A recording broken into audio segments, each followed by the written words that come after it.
हरे कृष्णा। आज श्री जगन्नाथ की कथा में हम श्रवण करेंगे वृंदावन में जगन्नाथ का रूप कैसे प्रकट हुआ।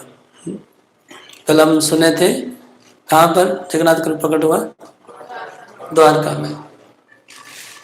तो कल हम सुने द्वारका में कैसे जगन्नाथ प्रकट हुए। आज श्रवण करेंगे वृंदावन में जगन्नाथ का रूप कैसे प्रकट हुआ। और तो जगन्नाथ से संपर्कित जितनी भी कथा है हम लोग कवर करते जाएंगे एक के बाद एक।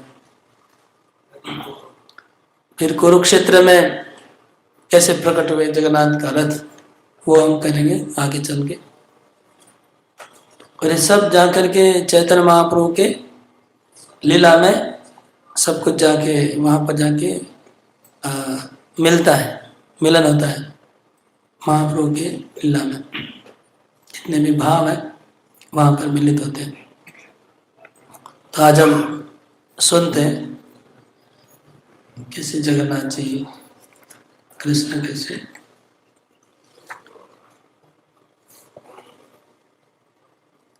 ये जो लीला हम बोलने जा रहे हैं ये श्रीमद् गौर गोविंद स्वामी महाराज के प्रवचन पे आधारित है। और इसका कुछ भगवान के चैतन्य महाप्रभु के पार्षद कान्हा एक खुटिया बोल के महाप्रभु के पार्षद थे, उन्होंने उड़िया ग्रंथ में इसका वर्णन किया। उसी आधार पे श्रीमद् गौर गोविंद स्वामी महाराज के प्रवचन से ये संकलन किया गया। इस ग्रंथ में ये लीला है। कल की लीला से भी थोड़ा संबंधित है ये कथा भी। और सर्वदा वृंदावन का कृष्ण द्वारका में रहते हुए भी उनका मन वृंदावन में रहता था। वृंदावन की लीलाओं को याद करते रहते थे कृष्ण। गोचारण लीला, फिर ग्वाल बालों के साथ खेलते थे, जमुना में विहार करते थे। ये सब श्री कृष्ण हमेशा स्मरण करते रहते। द्वारका में भी जैसे हम लोग बड़े हो जाने पे बचपन की सब याद करते ना, स्कूल में कैसे जाते थे, गांव में कैसे खेलते थे, वो सब याद रहता है छोटे छोटे। इस तरह कृष्ण द्वारका में आ गए और वृंदावन तो गांव था, द्वारका सिटी है, तो वृंदावन का वो सब बात याद आ रही है। बचपन में कैसे खेल रहे थे, क्या कर रहे थे, सिमिलर। लेकिन कृष्ण के लिए वो जो बचपन की उनकी लीला इतनी सुंदर थी कि द्वारका का ऐश्वर्य उनको अच्छा नहीं लगता था।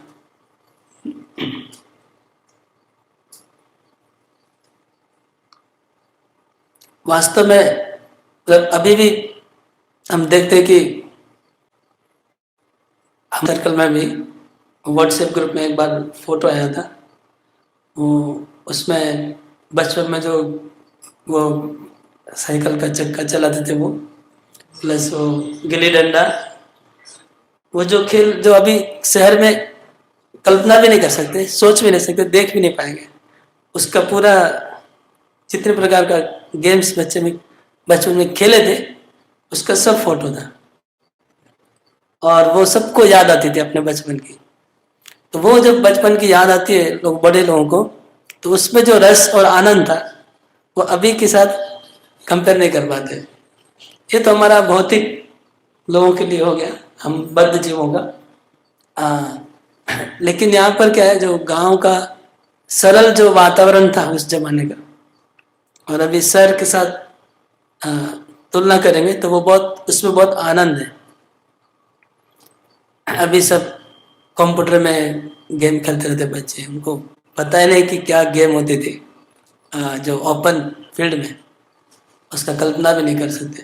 तो जो भी हो, श्री कृष्ण भी वृंदावन में जो सब बचपन में आनंद किए वो द्वारका में तो सोच भी नहीं सकते करने का। द्वारका में कृष्ण के लिए बंसरी हाथ में लेना भी मतलब वहां पर उसको नहीं, डिसेंट नहीं माना जाएगा, वो कल्चर में नहीं आएगा उनका। द्वारका में हाथ में बंसी भी नहीं ले सकते, और बंसी बजाने की बात तो दूर है, क्योंकि वहां पर क्षत्रिय हैं, हाथ में चक्र और ये सब है।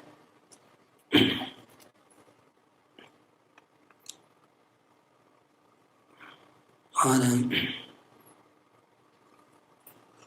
श्री कृष्ण अपने बचपन की लीला याद करते हैं। और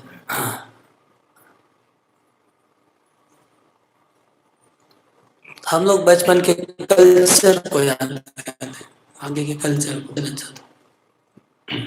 लेकिन ये जो खेल हम लोग बचपन में खेले, श्रीमद् भागवतम में देखा जा रहा है कि कृष्ण वही प्रकार के खेल खेलते थे वृंदावन में, जो गांव में हम लोग खेलते थे, वही सिमिलर, इसलिए कुछ रिलेशन है उसका।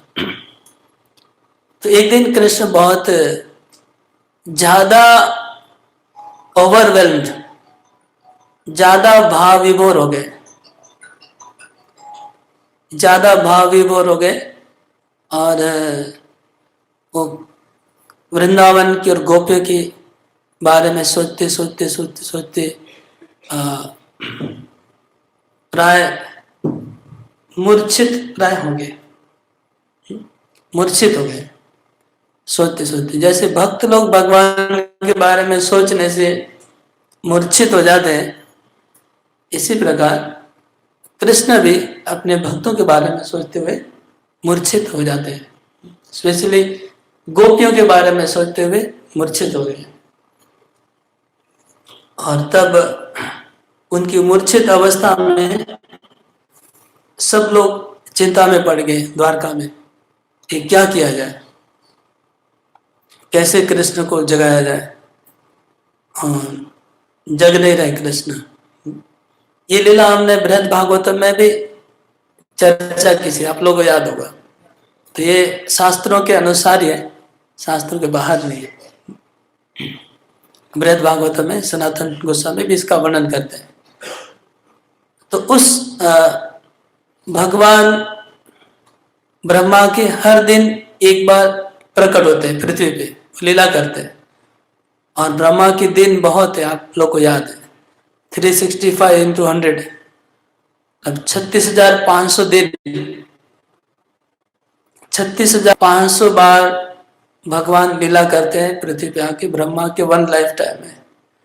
तो 36,500 बार जब लीला करते हैं आकर के, तो सब लीला में थोड़ा थोड़ा अंतर होता है, थोड़ा तफावत हो, थोड़ा चेंज करके लीला होती है, थोड़ा डिफरेंस होता है। इसलिए हम देखेंगे कि सब लीला में थोड़ा थोड़ा, सब पुराणों में अलग अलग प्रकार का वर्णन है, क्योंकि अलग अलग कल्पों का वर्णन आ रहा है। तो इस बार में क्या हुआ कि जैसे कृष्ण वृंदावन के स्मरण में मूर्छित हो गए थे, तो वहां पर श्री कृष्ण के बहुत प्रिय भक्त नारद मुनि और उद्धव जी आ गए। वो दोनों कृष्ण के बहुत प्रिय हैं। उद्धव जी कृष्ण के बहुत प्रिय हैं। उद्धव जी कृष्ण के इतने प्रिय हैं कि द्वारका में कृष्ण उद्धव को छोड़ के रहते नहीं। और कभी भी द्वारका से कृष्ण बाहर जाते हैं तो उद्धव जी को अपने साथ ले जाते हैं। कभी हस्तिनापुर गए तो कभी कहीं गए तो साथ में ले जाते। और कभी कभी कृष्ण नहीं जा पाते कहीं पर, तो अपने बदले में उद्धव जी को भेजते हैं। इतने प्रिय, उनके भाई लगते हैं, चचेरे भाई, प्लस उनके मित्र भी हैं। तो उद्धव जी आ गए, नारद मुनि आ गए, और चर्चा, सब लोग डिस्कस करने लगे कि कृष्ण मूर्छित हो गए हैं, क्या किया जाए। तो बलराम जी आ गए। बलराम जी ने देखा ऐसा कृष्ण की हालत आज बहुत ही ज्यादा है सिरे से। तो उद्धव जी ने वीणा बजाइए और वृंदावन की लीलाओं का गान करिए, ऐसा करने से कृष्ण जग जाएंगे।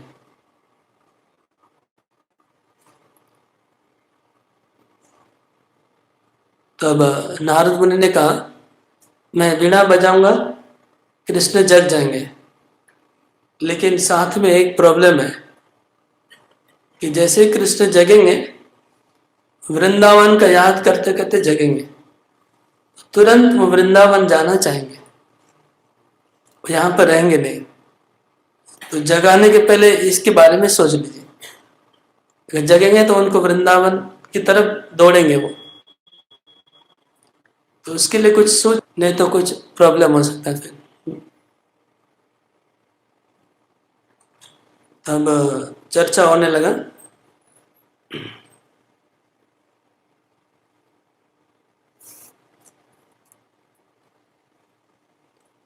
तब ठीक है,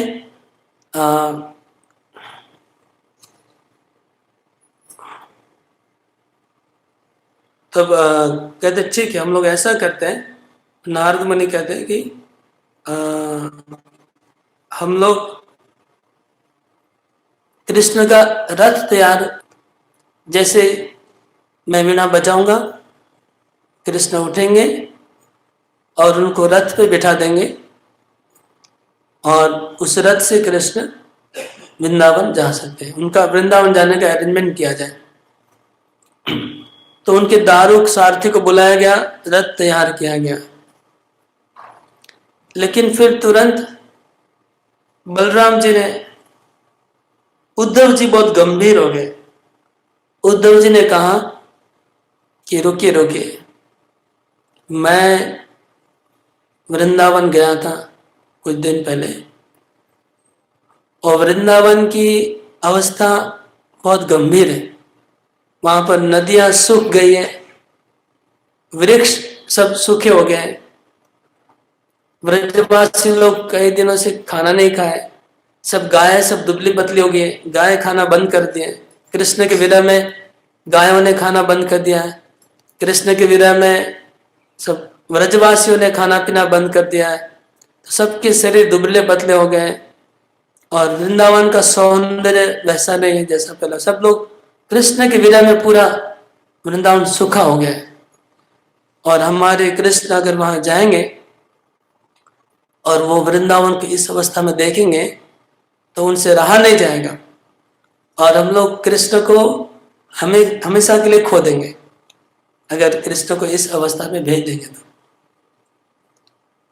तो फिर बोले फिर क्या किया जाए, कुछ उपाय बताइए। तो फिर चर्चा हुआ कि इसका उपाय क्या है।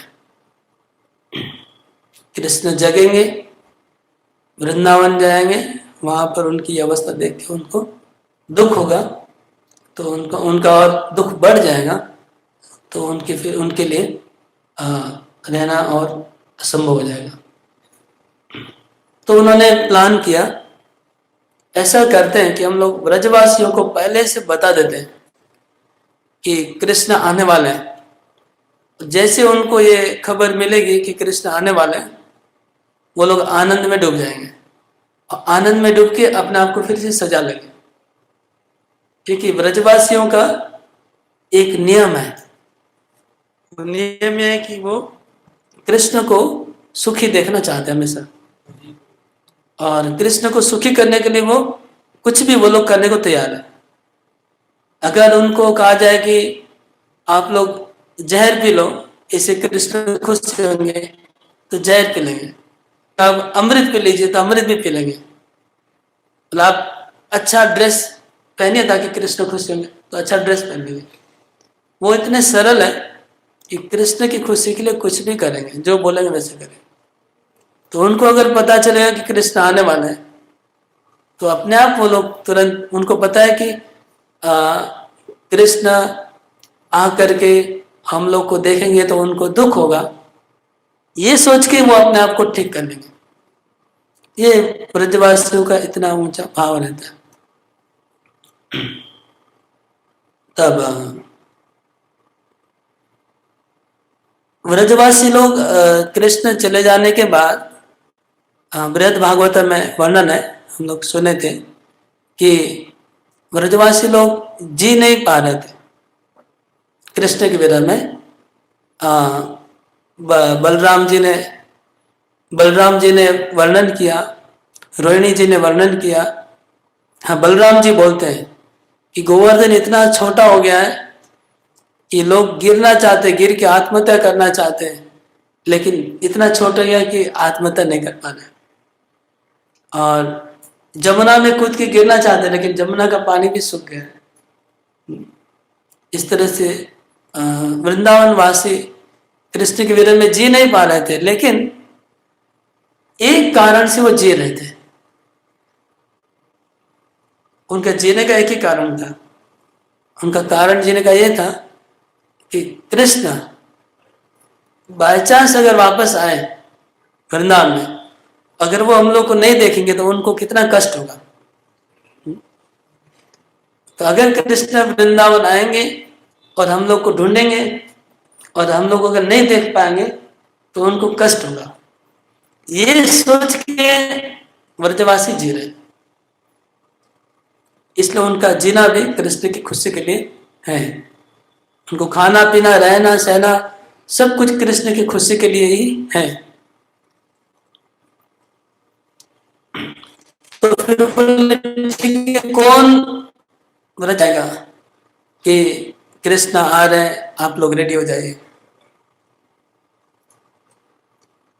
तो उद्धव जी को कहा गया, उद्धव जी को कहा गया कि उद्धव जी आप जाइए, आप जाकर के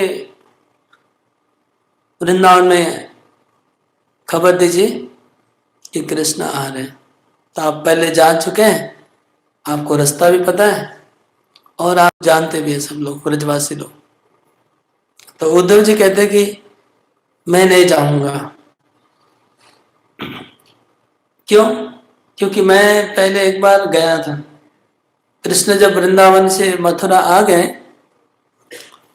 मथुरा में आकर के कृष्ण ने मुझे भेजा था वृंदावन।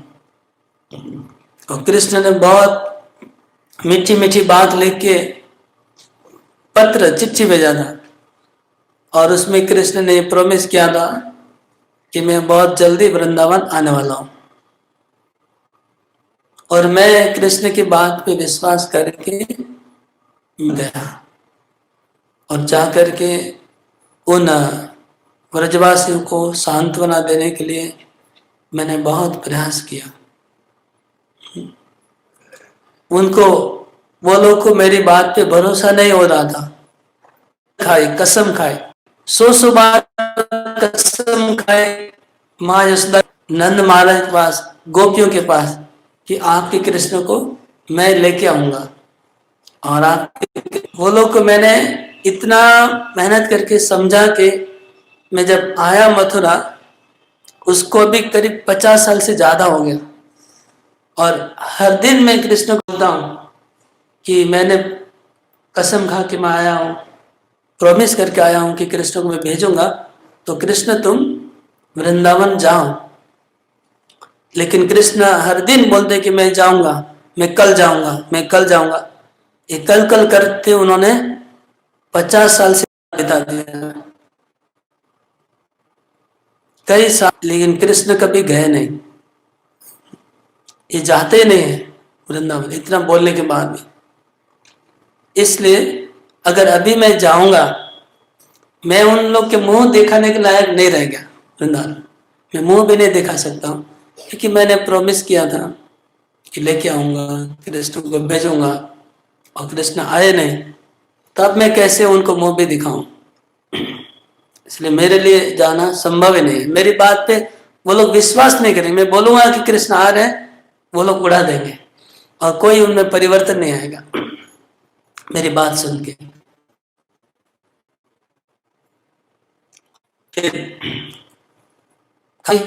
आप जाइए, आप कृष्ण के बड़े भाई। बलराम जी बोले मैं भी नहीं जाऊंगा, क्योंकि ये कृष्ण ने मुझे भी भेजा था वृंदावन। मैं भी वृंदावन गया था, और वृंदावन में मेरे माता पिता इतने दुखी हैं, यशोदा मैया और नंद महाराज।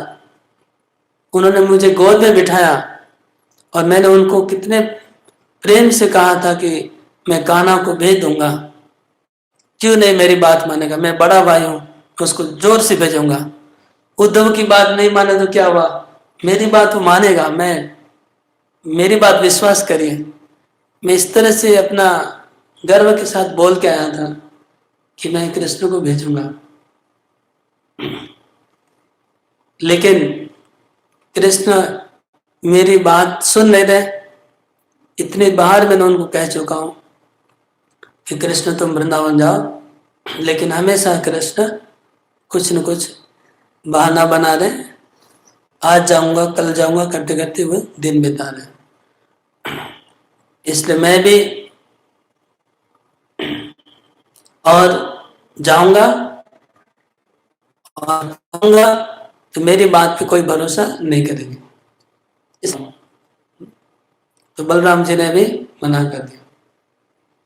तो फिर काम कैसे होगा, इसको तो जाना होगा वृंदावन में और कि कृष्ण आ रहे हैं, नहीं तो मुश्किल होगा।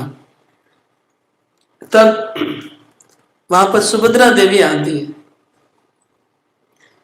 सुभद्रा देवी आकर के कहती है कि मैं चलती हूँ वृंदावन,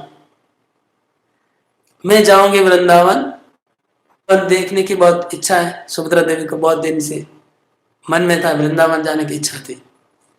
दूसरी बात यह है कि सुभद्रा देवी कहती है कि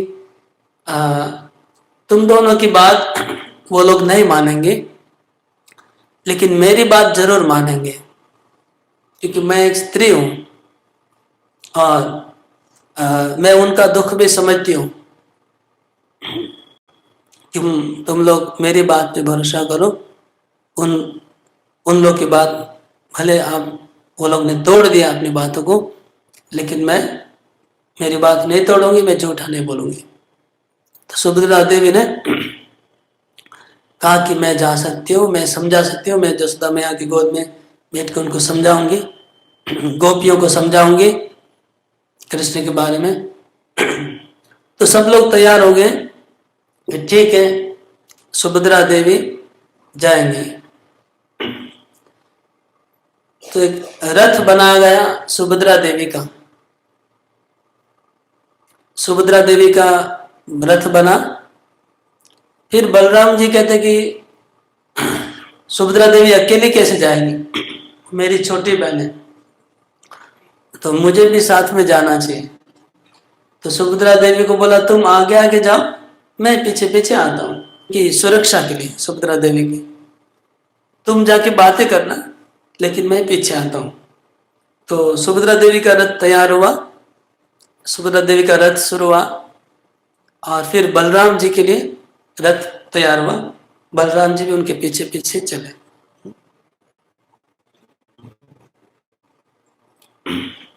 जब वृंदावन पहुंचने लगे तब बलराम जी का रथ आगे हो गया था, ऐसा वर्णन है, और सुभद्रा देवी का रथ उनके पीछे चला। किसी कारण से, एक कारण है कि उनका रथ स्पीड में चल रहा था बलराम जी का, इसलिए आगे चला गया। दूसरा कारण है उनको सुभद्रा देवी को एस्कॉर्ट करने के लिए बलराम जी आगे चले गए, आगे सुरक्षा के लिए। इसलिए रथ यात्रा में बलदेव का रथ पहले रहता है, फिर सुभद्रा का रहता है, और बहुत पीछे जगन्नाथ जी का रहता है रथ। तो दोनों रथ आगे चल गए और तब यहाँ पर नारद मुनि ने अपना वीणा बजाना शुरू किया। वीणा बजा के व्रज व्रज के लीलाओं का कीर्तन करने लगे। एक सुंदर भजन है ना, नारद मुनि बाजाए वीणा राधिका रमन नाम है।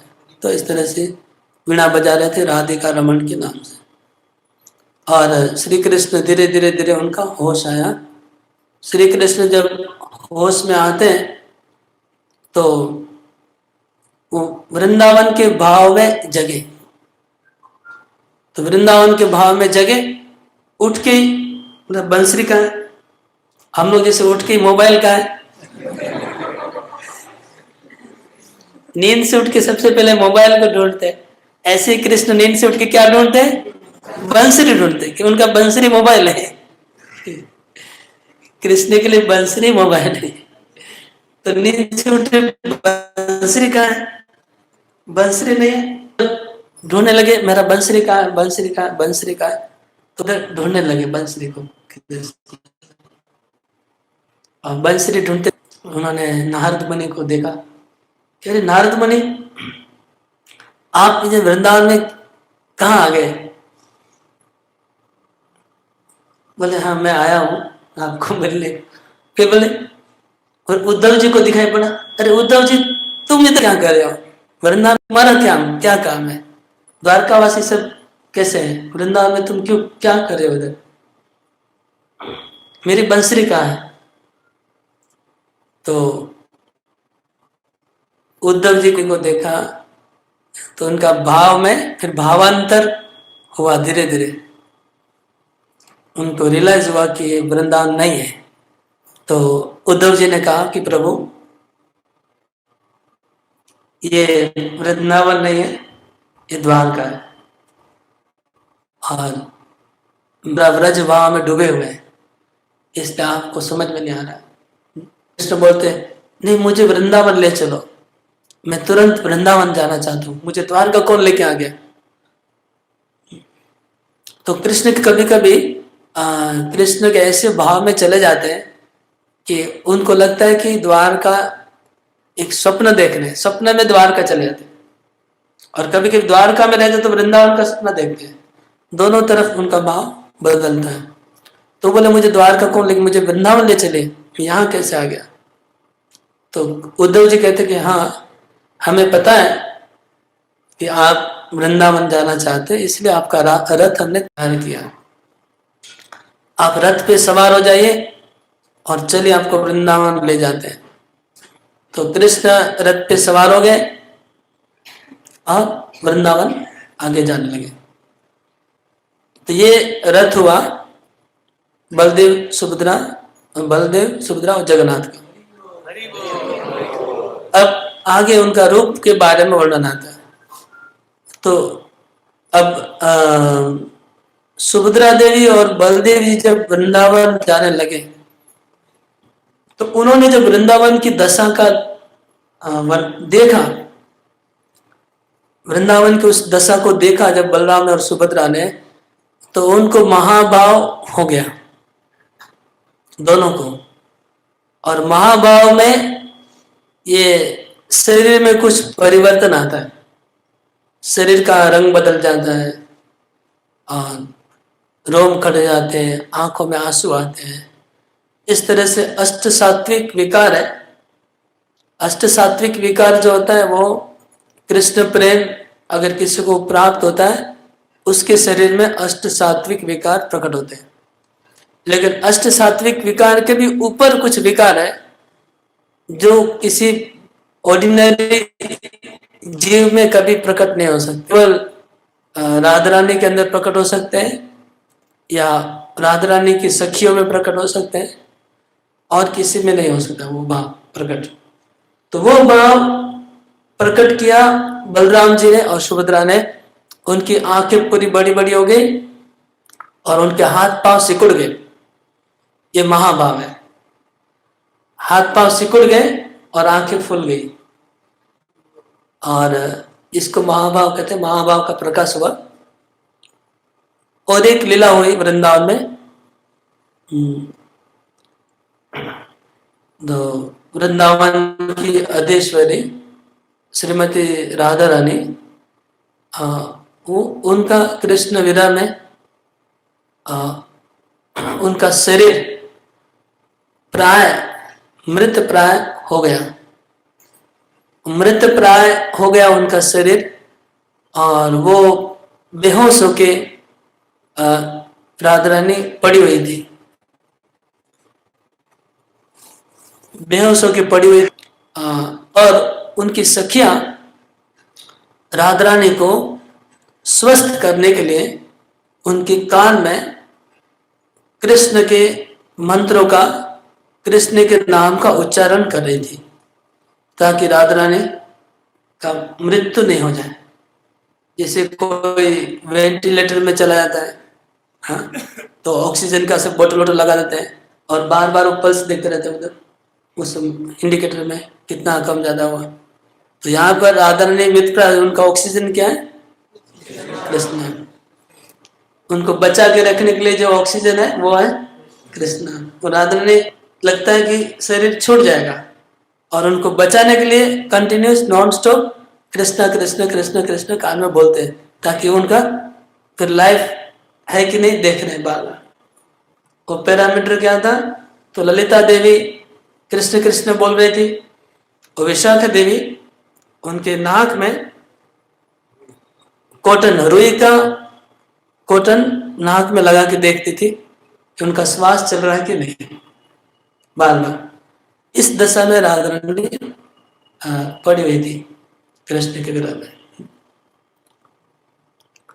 और अब बलराम जी और सुभद्रा देवी अपना जो उद्देश्य से वृंदावन गए थे वो लोग तो भूल ही गए दोनों। उनको जो वृंदावन वासियों को अगुवाई करनी थी कि आप लोग रेडी हो जाइए कृष्ण आएंगे, ये सब भूल गए। वो दोनों खुद ही महाभाव में चले गए। तो फिर उनकी अगुवाई करने के पहले ही आ गया, कृष्ण पहुंच गए। और कृष्ण ने आके जब ये वृंदावन की दशा को देखा कि वहां पर ऐसी हालत हो गई सबकी, और कृष्ण ने जब राधा रानी की दशा को देखा कि वो मृत प्राय हो गई है और उनके कान में कृष्ण कृष्ण बोल के उनको जिंदा रखा जा रहा है और उनके नाक में तुले देख के चेक किया जा रहा है रुई देख के, तो कृष्ण ने जब ये देखा तो कृष्ण को भी महाभाव उनके हृदय में प्रकट हुआ और महाभाव से श्री कृष्ण के हाथ और पांव उनके शरीर में चले गए और उनका मुंह फूल गया, आंखें बड़ी फूल गई विस्तार रूप से। उसको बोलते कूर्म रूप। ये कूर्म रूप चैतन्य महाप्रभु में भी आया था। चैतन्य चरितामृत में हम सुनेंगे कि चैतन्य महाप्रभु में कूर्म रूप धारण, कूर्म रूप मतलब हाथ पांव अंदर चले जाना और खाली फेस रहता है और बॉडी रहता है, बॉडी और फेस, हाथ पांव अंदर, इसको तो कूर्म रूप।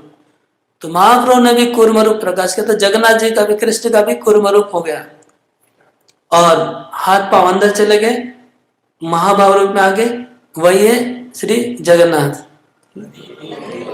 जगन्नाथ तो कृष्ण जगन्नाथ रूप में हो गए, बलराम सुभद्रा भी उस रूप में आ गए, तीनों महाभाव में। और कृष्ण राधा रानी को देख करके कृष्ण मूर्छित होकर गिर गए। गिरने से उनके शरीर के ऊपर से हवा बहती हुई कृष्ण के शरीर की सुगंध को, हवा बहती हुई राधा रानी के ऊपर से वो हवा बह रही थी और राधा रानी के कान में, नाक में जब श्री कृष्ण की सुगंध प्रवेश की, उससे राधा रानी जग गई और उनका चेतन हुआ। लेकिन कृष्ण अचेतन थे। फिर कृष्ण को जगाने के लिए फिर गोपियों ने प्रयास किया, राधा रानी का नाम उच्चारण किया, तो कृष्ण भी जग गए। फिर वहां पर राधा और कृष्ण दोनों एक दूसरे को देखने लगे कि राधा रानी कृष्ण को देख रहे थे कि कितने दिनों के बाद कृष्ण आए थे, इतना 100 वर्ष का इंतजार करने के बाद अल्टीमेटली आज कृष्ण आए थे। और कृष्ण भी अपने भक्त को, राधा रानी को अपने विरह में कितने दुखी थी वो देख रहे थे। तो दोनों एक दूसरे को, इसका वर्णन और आगे नहीं कर रहा हूँ, लेकिन हम समझ पा रहे हैं कि दोनों एक दूसरे को बहुत दिन के बाद देख रहे थे। उनके अंदर प्रेम का भाव बहुत दोनों में उत्पन्न हो रहा था। तो ये हुआ राधा कृष्ण का मिलन, यहाँ पर हुआ, इसमें जगन्नाथ प्रकट हुए। और इसके साथ थोड़ा सा और वर्णन था जो कि मिस हो गया। भक्ति पुरुषोत्तम महाराज बता रहे थे कि जब राधा रानी मूर्छित होकर गिर गए थे, उस समय राधा रानी की जो तथाकथित सास है और ननद है, वो आती है और राधा रानी के चरणों में वो लोग प्रणाम करती है और उनसे माफ़ी मांगती है। उनकी सास और ननद दोनों माफ़ी मांगती है कि हम दोनों को क्षमा कर दो, तुम सर्वश्रेष्ठ भक्त हो, तुम ही पतिव्रता हो, तुम्हारे से कोई दुनिया में नहीं है, और कृष्ण एकमात्र, तुम एकमात्र कृष्ण के योग्य उनकी पत्नी व प्रेमिका हो, और तुम्हारा भी कृष्ण के ऊपर पूरा अधिकार है। हम लोग सब तुम्हारे और कृष्ण के जो बीच में जो लीला हो रही है उसके सहायक बनने के लिए हम लोग खाली ये विलन का कैरेक्टर इतना दिन प्ले कर रहे थे। भगवान की योग माया शक्ति के द्वारा हम लोग आप दोनों के जो लीला के बीच में हमको ऐसा रोल दिया गया है जो हमने प्ले किया, लेकिन हम वास्तव में आप दोनों की लीला में सहायक बनने के लिए हमारा जन्म हुआ है, और इसी तरह से हम आपकी लीला को पुष्टि कर रहे हैं। तो जो राधा रानी के सास और ननंद है, जो कभी कभी उनका नेगेटिव रोल देखा जाता है, वो नेगेटिव रोल है लीला को बढ़ाने के लिए। फिर राधा रानी के जो तथाकथित हस्बैंड है वो आते हैं, वो आकर के उनके चरणों में गिर जाते हैं, राधा रानी के चरणों में, और गिर के वो माफ़ी मांगते हैं और वो डिक्लेयर करते हैं, वो कहते हैं कि मैं आज डिक्लेयर करता हूँ कि राधा रानी वास्तव में मेरी पत्नी नहीं है, और राधा रानी एक्चुअली कृष्ण की ही है, और कृष्ण राधा के, राधा कृष्ण के, और मैं केवल एक रोल प्ले कर रहा था उनकी लीला को बढ़ाने के लिए। और मैं डिक्लेयर करता हूँ कि मेरे जीवन में आज तक मैंने राधा रानी को कभी स्पर्श, डिक्लेयर करते हैं राधा रानी के हस्बैंड कि मैंने कभी आज तक स्पर्श नहीं किया है, और ये पिछले जन्म में एक भगवान का कोई भक्त था जिनकी इच्छा हुई थी कि वो लक्ष्मी देवी के पति बनेंगे, तो भगवान ने उनको आशीर्वाद दिया था कि तुम बनोगे लक्ष्मी देवी के पति, लेकिन तुम फिजिकल तुम्हारा कभी रिलेशन नहीं। तो इस वरदान स्वरूप वो राधा रानी के पति बने, लेकिन कभी उनसे संपर्क नहीं हुआ, उनसे स्पर्श नहीं किया। ये उन्होंने खुलासा किया उनके पति ने। तो इस तरह से ये भी उसमें थोड़ा सा पार्ट आता है। और यहाँ पर जगन्नाथ बलदेव सुभद्रा तीनों प्रकट हुए। उधर फिर आगे राधा कृष्ण के बीच में बातें होती है, और ये जो रूप था कृष्ण का और बलराम जी का और सुभद्रा का, कृष्ण राधा को कहते हैं कि मैं इस रूप में कलयुग में जगन्नाथ में प्रकट हो जाऊंगा, जगन्नाथ में मैं इस रूप में प्रकट होऊंगा। ये कौन सा रूप है? ये रूप में मैं मेरे भक्तों के विरह में मैं महाभाव प्रकाश किया हूं, मेरे भक्त को स्मरण करते हुए, और मैं राधा तुमको स्मरण करते करते मैं ऐसा हो गया हूं, और तुम्हारा जो मेरे प्रति प्रेम है वो भी प्रकट होगा चैतन्य महाप्रभु के रूप में। तो यहाँ पर जिस प्रकार से राधा और कृष्ण का मिलन हुआ, सेम लीला घटती है पुरी में। पुरी में जगन्नाथ जी जो है वो वृंदावन के गोपियों के राधा के प्रेम में उनकी बड़ी हो गई है, हाथ पांव सिकुड़ गए, और चैतन्य प्रभु वो राधा भाव में आए हुए कृष्ण, राधा भाव में वो कृष्ण की विरह में, चैतन्य महाप्रभु के कृष्ण की विरह में वो कृष्ण को याद कर रहे हैं, और कृष्ण को याद करते करते वो गोरे हो गए, चैतन्य महाप्रभु बन गए कृष्ण। तो चैतन्य महाप्रभु राधा है और कृष्ण है, और दोनों एक दूसरे के विरह में दोनों का महाभाव प्रकाश हुआ है। तो दोनों का महाभाव प्रकाश हुआ है पुरी में।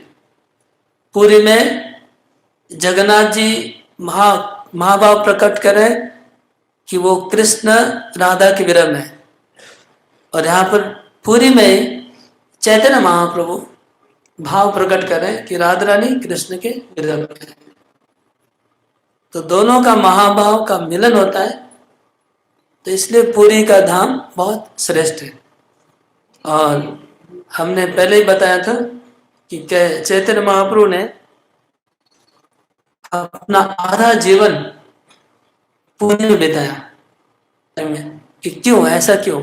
क्योंकि दुनिया में बहुत तीर्थ स्थान है, एक से बढ़ के, और नवद्वीप, इवन नवद्वीप और वृंदावन छोड़ के महाप्रभु केवल पुरी में रहे, क्योंकि पुरी में उनको वो कृष्ण मिले जो कृष्ण राधा के भाव में, वृंदावन के भाव में महाभाव प्रकट किए हुए, और उनकी आंखें फूल गई और उनका शरीर सिकुड़ गया।